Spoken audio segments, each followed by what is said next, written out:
You're listening to Hooked on Creek, a podcast celebrating the music, history, and fans of the legendary jam band Max Creek. I am your host, Korre Johnson, and you are listening to episode 22.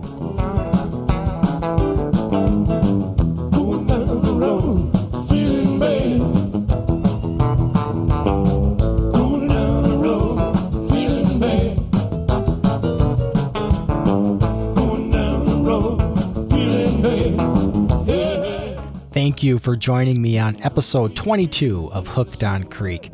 This is a very special episode because it features my interview with Bob Gosselin. Bob played drums in Max Creek from 1971 to 1985 and is one of the founding members of the band. In this episode, you'll hear Bob talk about the formation of Max Creek, his background as a classically trained concert snare drummer, and his memories playing, touring, and recording with the band. Bob also talks about a profound experience the band had together while seeing the Grateful Dead and how that helped shape the direction of the band's music. All that and a lot of great music is packed into this episode of Hooked on Creek. In the show notes, you can find direct links to stream or download the music featured in this podcast, or simply head over to hookedoncreek.com. And while you're there, click the contact link and let me know what you think. I would love to hear from you, and I'm always looking for recommendations on topics to cover, people to interview, or Max Creek shows to feature in this podcast. You can also join discussions about the podcast and get a behind-the-scenes view of this podcast by following Hooked on Creek on Facebook, Twitter, or Instagram. Just search for Hooked on Creek to get connected. All right, now let's get started. Bob Gosselin, thank you so much for joining me on Hooked on Creek. Oh, thanks, Korre. Good to be here. Bob, you played drums in Max Creek from 1971 to 1985, and you're one of the founding members of the band, along with John Ryder and Dave Reed. But before the formation of Max Creek, I'm curious to know what led you to start playing drums in the first place? I started playing drums when I was like 8 years old and in elementary school, and they started everybody out with those little flute things, and I didn't like that at all. So I said, well, let's try the drum thing. So I started playing drums. I started taking private lessons, and went from there. So what kind of music were you listening to, when you were getting into high school and maybe having influences on your musical tastes? Well, actually, the Beatles. The Beatles turned my life around. I was in junior high school at the time, and the Beatles broke, and came out, and I was just wowed. We actually had I was in junior high school in Springfield, Mass, and we actually formed a three-piece Beatle band at the time with my cousin on guitar and another fella playing guitar, but he played the bass lines on guitar, and I played drums, and we played the junior high school talent show. And I was in 8th grade at the time, and all the 9th grade girls thought that was pretty cool, so the 9th grade boys beat me up. So, when you were, becoming a teenager, what role did you think music would have in your life at that point in time? Was this just something you did on the side as a hobby, or were you really trying to pursue it? Well, basically, I was trained as a classical snare drummer, and that's what I did all through school. I played in 3 different all-district bands. I played the Young People's Orchestra, Young People's Symphony in Springfield, and I was really good at sight reading. I set records back then for sight reading, and that's what I did. I was a snare drummer. I really didn't put a whole lot of time into the drum set. That wasn't really my interest. So, after school let out, and I kind of started hanging around with Dave Reed. We were good friends. We were both in the high school band. And we did a thing back in high school where we played in a pit orchestra for Stage West. And we did that for a month, and that gave me enough money to buy a car, so that was pretty cool. But Dave and I became really good friends, and that continued on after high school. Dave and I would do pickup gigs. He played guitar, and I played drums. And we had a friend that played a Korre, and we would do pickup gigs at the time. No big deal. It's just what we did for fun, basically. The Korre, is that the electric accordion? Is that what it is? Exactly. And that was a big thing around in Western Mass at the time. They used to have the accordion mart, and they had accordion bands. It was really a big deal at the time, so it wasn't really a joke. Mm-hmm. So what influence did folk music and country music have on you and Dave Reed at that time? Well, you got to understand, back then, Dave and John, guitar and bass were not their main instruments. They were both trumpet majors at the University of Hartford. And Dave fooled around with the guitar, and John fooled around with the bass. And here again, that wasn't their main instrument. And like I told you before, I was a concert snare drummer, so playing the kit really wasn't my big thing. So we just fooled around. So when we first started playing together, it was pretty much we had to use very easy songs, nothing too complicated. We did a lot of Creedence and a lot of traditional songs, Crawdad Hole, Sunshine, going down that road feeling bad, very, very traditional stuff, and nothing too complicated because we really weren't that good. Mm-hmm. Dave and John were both excellent trumpet players, but that was their main instrument. So this was like, taking a break. It's like some people go golfing. We did this for fun on the weekends. I understand there's a story that I've heard about Max Creek, about you guys playing at a nightclub or a strip club, or can you tell me that story? What it was this called Shaker Park in Enfield, Connecticut. And this guy, he had an envision of making like a Vegas type show in Enfield, Connecticut. And it was terrible. He had C-rated comedians and C-rated strippers and a C-rated band, that was us, and he served C-rated meals, and it was just an awful situation. And so originally, Dave and I were doing this gig with our friend Kenny Goodwin, who played the Accordovox, and it was, really a shabby situation. And Dave had started fooling around with John Ryder in Hartford. They were playing together some stuff, just practicing together. So he brought John to this Shaker Park one night, and that was basically the beginning of Max Creek. Wow. At what point in time, I guess, did you guys decide this is actually a band and we're called Max Creek? Did that take time, or was it just a sort of a quick decision you guys made? Oh, no. We didn't consider ourselves a band at all. It wasn't until that thing was over. The spring of 71 went into the summer of 71. And then we started playing Sunday afternoons at what was then called the Maple View Ballroom in Washington, Mass. I think now it was called Woody's Place later. And it was just a lot of fun. It was a shabby, rundown place. Guys served spaghetti dinners on Sunday afternoon. And we played, I think we made $15 a piece, for that gig. It probably bought $16 worth of beer. And it was Sunday afternoon. It was middle of nowhere up in Washington, Mass. And all of our friends would come up from Springfield area and from the Hartford area. And they would just, we're talking maybe 20 people. And they would just party on a Sunday afternoon. It was actually a lot of fun. So the earliest fans of Max Creek were just your own handful of friends of showing up. Is that right? Yeah, that was about it. We started considering ourselves a band at some point and started searching for a name. And after a couple of ideas, John came up with Max Creek because he was from Max Creek, Virginia originally. Mm-hmm. So in the spring or summer of 1971, how old were you, Bob? Oh, let me see. I was 19.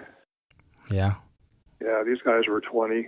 Maybe I was 20, but I graduated high school in '69, so I wasn't even of drinking age at that point. That didn't matter back then, though. What were you doing for? You're out of high school by then. What were you doing for a living? Were you still living at home with your parents, or did you have a job during the day? No. I was living out. I did a lot of things over the years. I started out working as an orderly in the hospital. I worked a little bit on cable TV.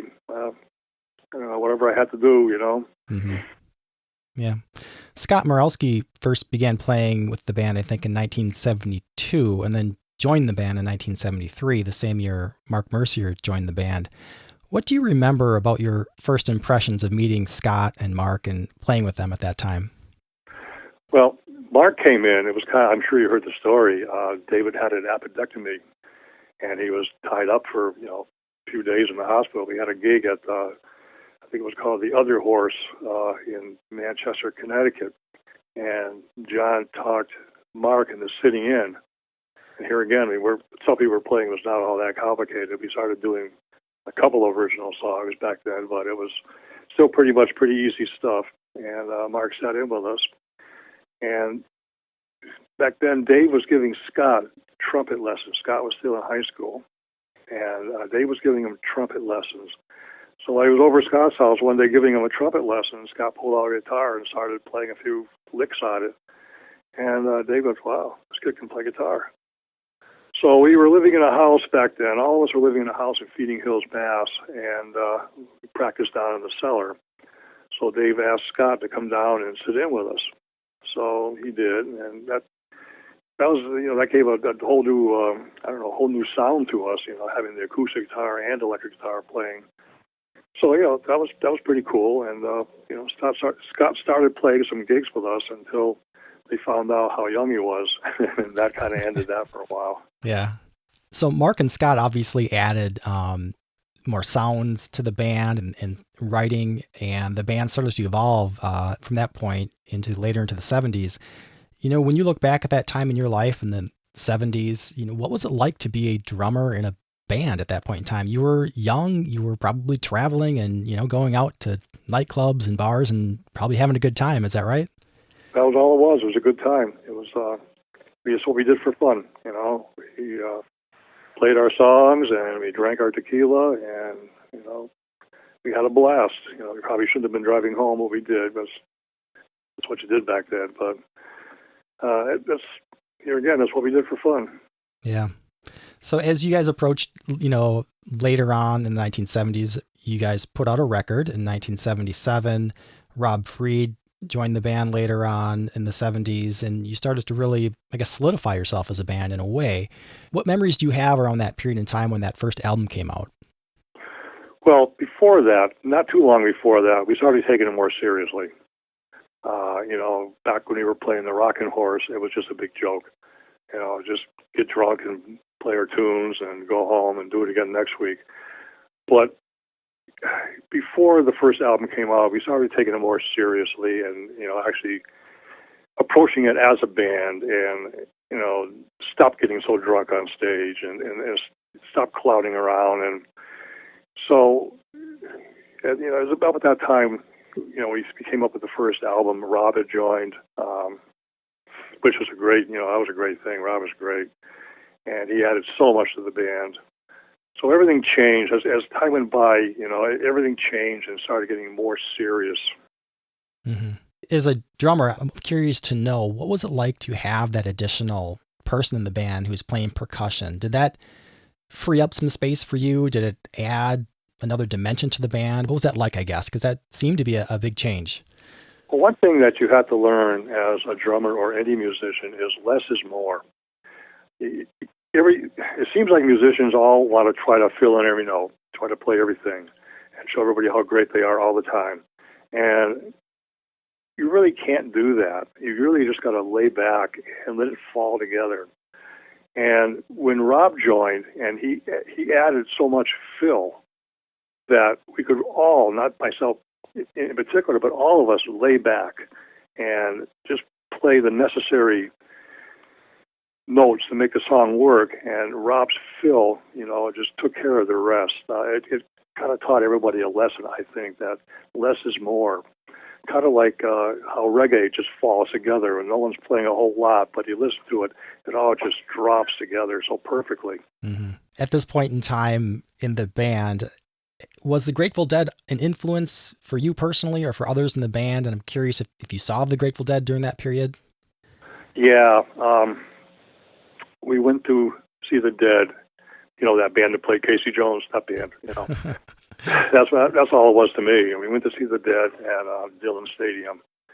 And we took a little LSD, and in the show, it's interesting because John Archer and my wife Sue at the time, we were tripping balls at the time, and we made our way to the front of the stage.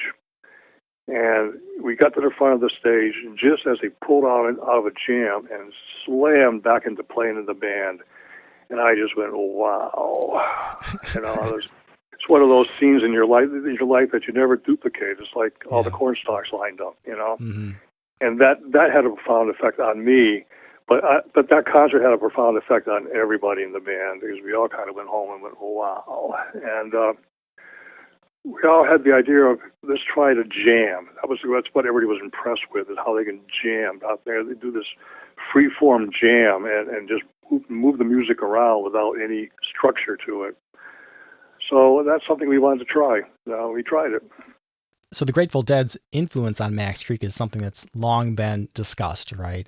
And over the years, Max Creek has performed a number of just incredible covers of Grateful Dead songs. But later on, maybe towards the end of your time with Max Creek, it sort of felt like the band had been shifting maybe away from playing so many Grateful Dead songs. Can you talk about how that sort of evolved over time? Yeah, that happened pretty much mostly after I left.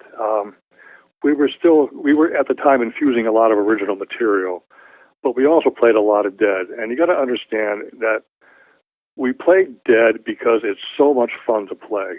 And that's what we were doing up there anyway. We were having fun. And playing Dead songs is a blast. It really is. They're really good songs to play. So we weren't trying to rip anybody off. We weren't trying to capitalize off them or anything. We just played them because we liked to. And, that is the more original songs that were written and infused into our set list, then obviously the less Dead we played. But obviously their influence is still there in the writing of the songs and the jams, and you can hear it all over the place. I'm curious to know, how did the band support itself? I mean, was there a crew that would go with the band as you guys traveled around, or was it just everybody sort of helped set up and tear down? And what was that like? We had a big crew. We had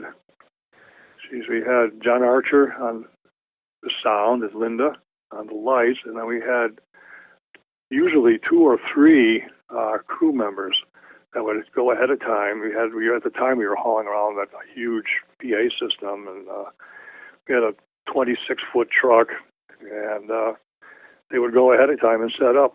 So it was a big undertaking, and we took all these people on the road with us, plus girlfriends and entourage. So when we went on the road, there was a lot of people. It was kind of crazy. So when Amy Fasano joined the band, I think she joined in 1976. Can you talk about, your early memories of her and sort of, what she added to the band? I think the best the band has ever sounded on stage was when we had Rob and Amy, and we had the whole package. I think it was pretty cool. It was a great sound back then. And by losing either one of them, it detracted from the total sound.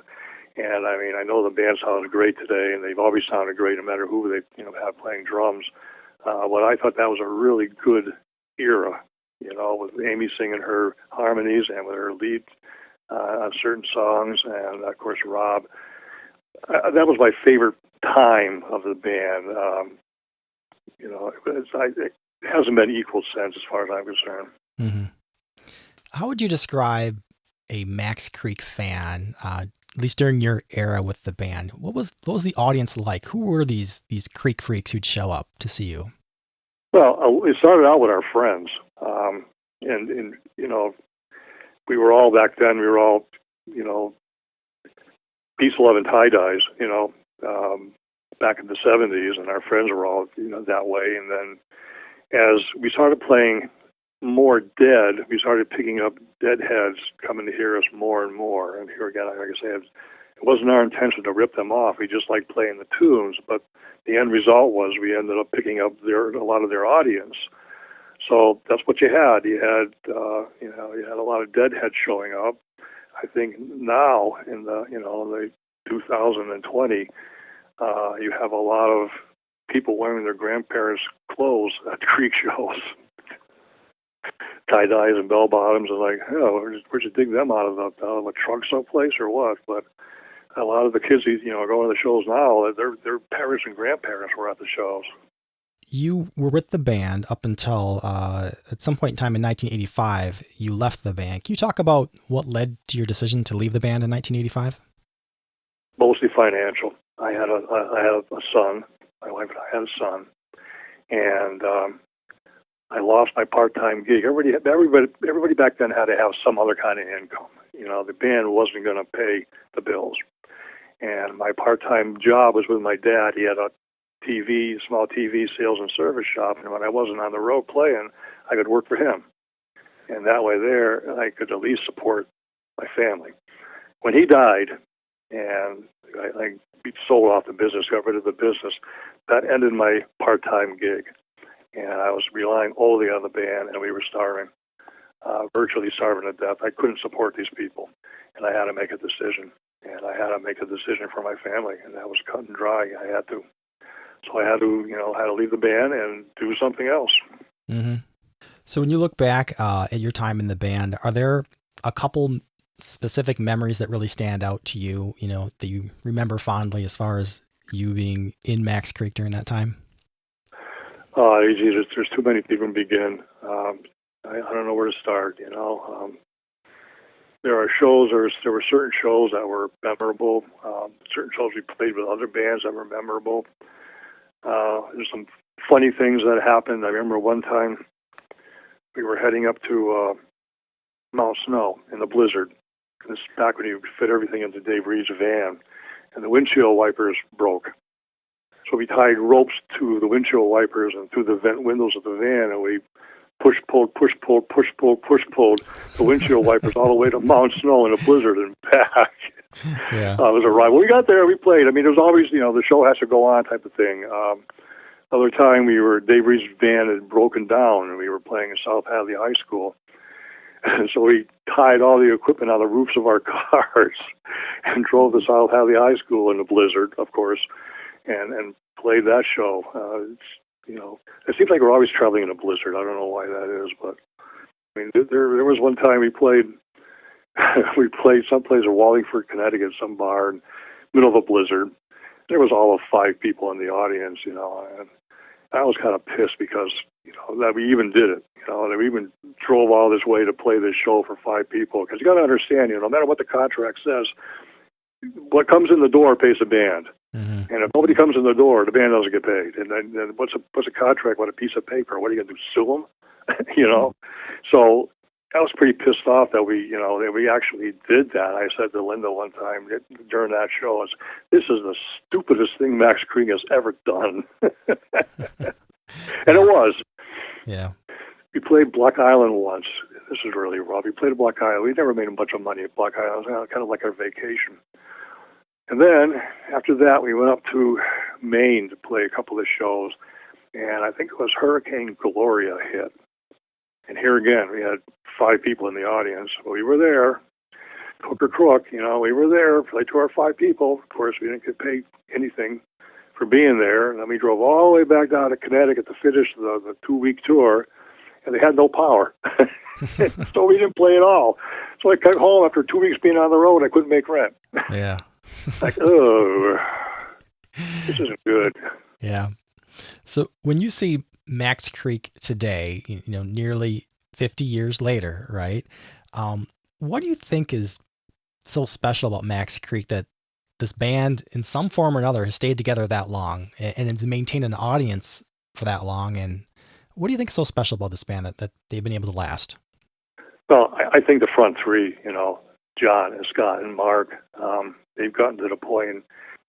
We had it even back in my day. We could just read each other because we played together so much and so for so long.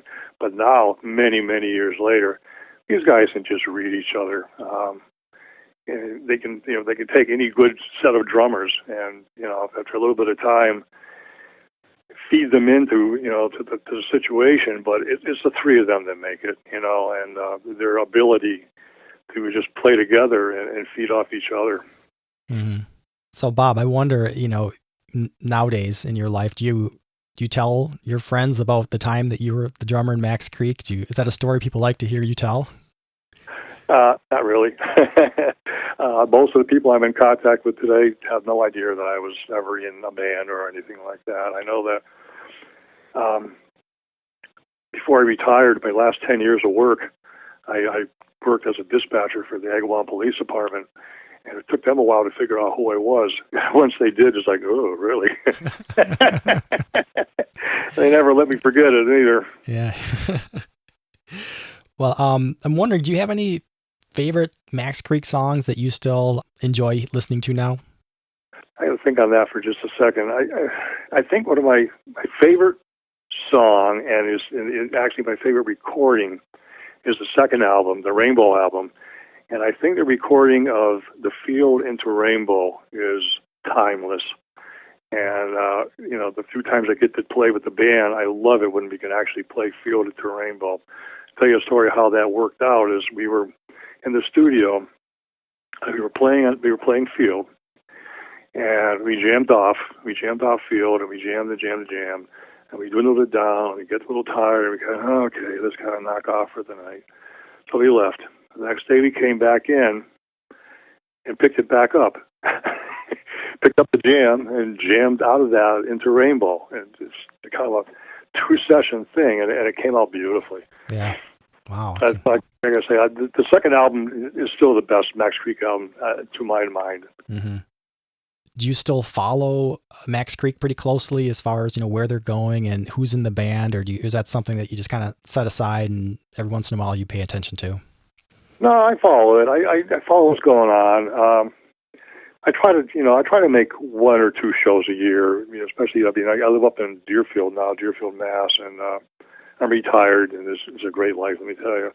But when they play Pearl Street, I like to go down there and possibly sit in, but it's getting more and more difficult because my body is just, being a drummer, you're, half musician and half athlete, and the athlete part of me is gone. I blew all my back and my legs and my arms and my wrists, and playing drum is not something I do anymore. If I know I'm going to be playing at Pearl Street, I may practice a little bit for a week or two and try to get some chops going, but I really don't play anymore. It's not even at least a bit comfortable. Do you have a drum set in your house somewhere? Yeah, I do. It's not set up. It's still in boxes. It's been in boxes. It's been in the cases for 35 years. Yeah. I don't have the heart to sell them. Yeah. Bob Gosselin, thank you so much for joining me on Hooked on Creek. I really appreciate it. Okay, thanks, Korre. I hope you gained some knowledge of the old days. I sure did. Thanks. It was an honor getting the opportunity to talk to Bob Gosselin, and I really hope you enjoyed listening to our conversation. But stay tuned, because I have some great Creek tunes lined up featuring Bob on drums. But first, I want to acknowledge during the introduction to this episode, you heard a live performance of Going Down the Road Feeling Bad, performed by Max Creek at the Agora Ballroom back on February 18th, 1984. And now, this is Max Creek performing The Field into Rainbow live at E.M. Lowe's in Worcester, Massachusetts on December 27th, 1983.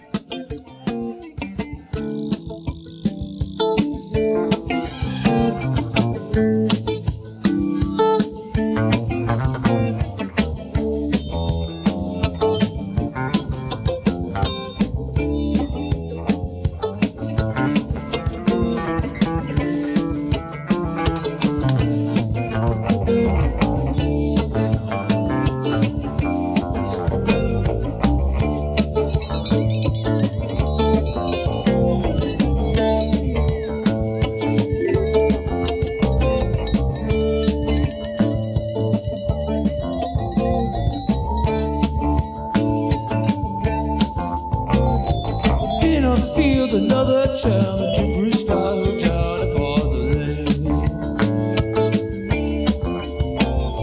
And while you stood and strung that phone, the golden kiss of all your hair.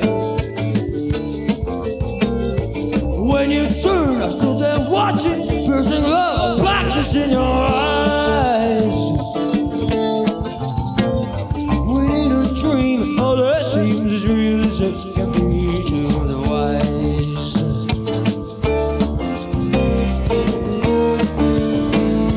One is saying I'm crazy, two is saying I'm out of my mind, three wouldn't know it. River came down all around and it lightened the days of your time.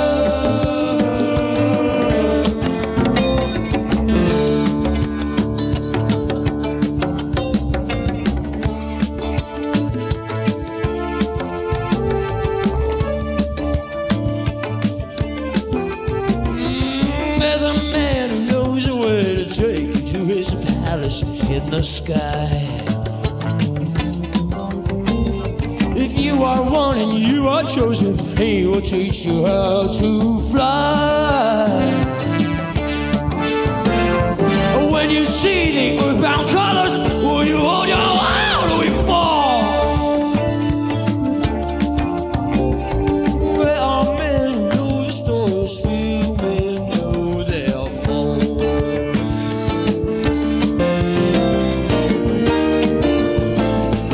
One is saying I'm crazy, two is saying I'm out of my mind, three wouldn't know it if you came down on the road and the lights in the days of your time.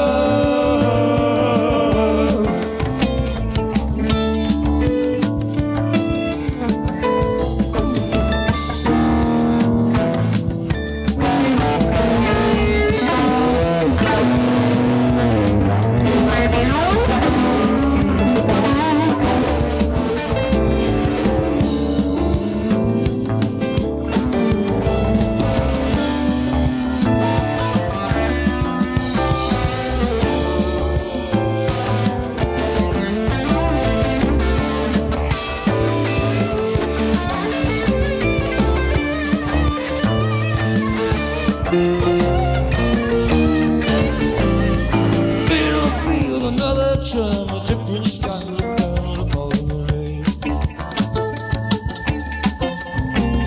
Though you were gone, the sun had let us go. We kissed upon your head. When I turned, I could see nothing, faintly glowing blackness in the skies.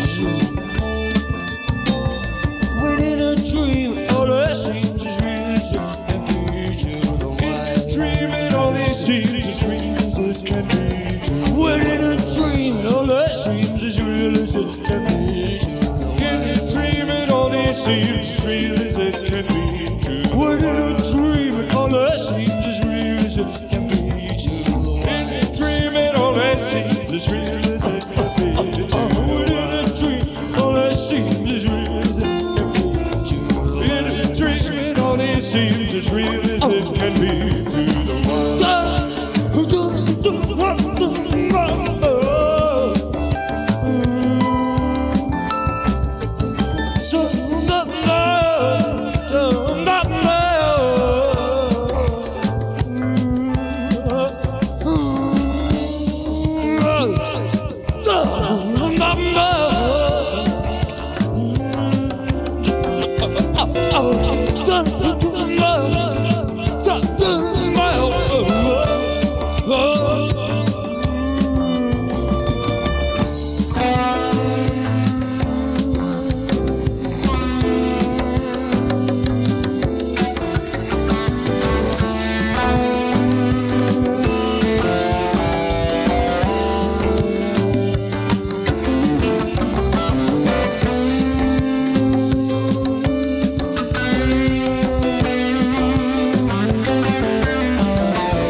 Thank you.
it falls on me, and she thinks it's my way, and she takes my eyes like she's trying to say, you are the one, and I want you today. Lie, I lie, but you are not my way. So she dances tonight, and we've already takes my soul, and for her I say, sweat, sweat, dance in the rain. Someone said you must take your soul today. Yeah.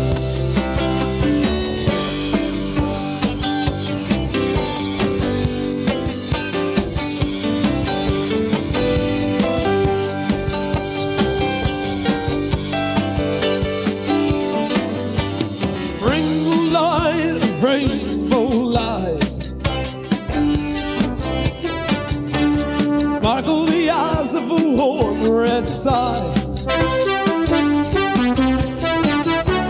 Rainbow, yeah, all that I see. You laugh with my eyes and you cry with me. She's my fate and she turns up the key. She's a rainbow and she had to be free. So she danced tonight and we've already take my soul before her I sing.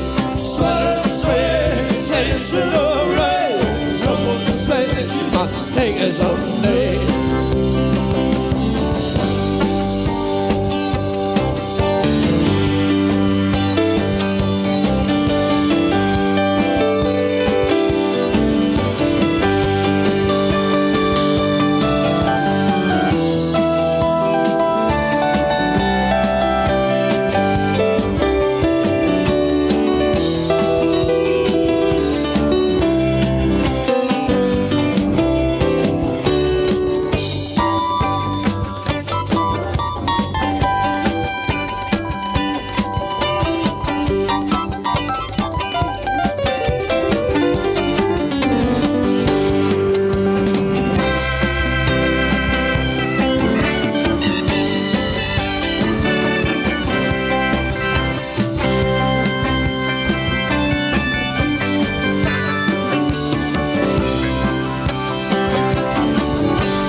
And that concludes episode 22 of Hooked on Creek. If you have feedback about this episode or suggestions for future episodes of Hooked on Creek, Visit hookedoncreek.com and click the contact link to send me a message. And you are always welcome to join the Hooked on Creek community on Facebook, Twitter, or Instagram. I look forward to hearing from you. Thanks for tuning in.